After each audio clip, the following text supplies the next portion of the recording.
New recommendations by the Canadian Task Force on Preventative Health Care say women and their doctors should make the final decision, but are advising against regular breast cancer screenings for women in their 40s. As CHEK News reporter Kylie Stanton explains, it's opening a new chapter in an already hot debate. Most women can survive breast cancer, if it's detected and treated early. and that's why it's so important to be tested regularly. But now a national task force is outlining new recommendations, advising against regular screenings for women in their 40s. It's making headlines, and the controversy is brewing. I was really surprised when I heard about these new guidelines.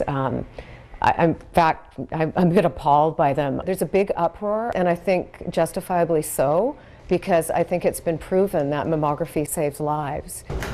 Virginia Balfe knows firsthand. When she discovered a lump last year, a mammogram detected it, and she was diagnosed with breast cancer. If I hadn't have had the mammography, they wouldn't have discovered the cancer, and who knows, it might have been too late.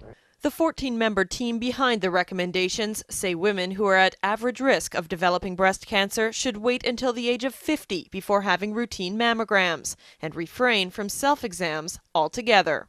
We're going to take a series of pictures. The concern is the growing number of false positives the screening tools are producing, tying up an already strapped healthcare system. But even professionals are questioning the advice. I think the task force recommendations to eliminate self-breast exams and clinical breast exams by doctors is a foolish. Look towards me. I think it leads women to think they shouldn't be concerned with their breast health, and I disagree with that.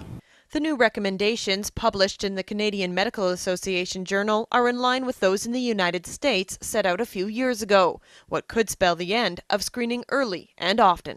We've come to a point where, finally women are seeing the value of having mammography, and now these guidelines are further confusing and clouding the issue and might discourage some women from seeking a mammography when they should have it. 1 out of every 8 women is likely to get it. Even if mammography saved just a couple of women's lives a year, I mean, isn't that worth it? And that leads us into our checkpoint question tonight. Do you still think it's important to have a regular mammogram?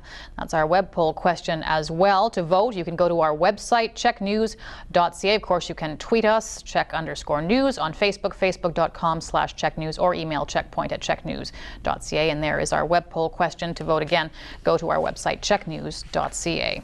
Here are what some of you had to say from Facebook. Sarah says, I have seen before women in their 20s getting breast cancer, so why is it up to the government to decide when we are old enough to take care of our bodies and protect it from something so deadly if not caught in time? Amy answers, my grandmother died from breast cancer before they were having regular mammograms. Would a mammogram have saved her life? I don't know. How does one study change millions of women's thoughts and beliefs about a test?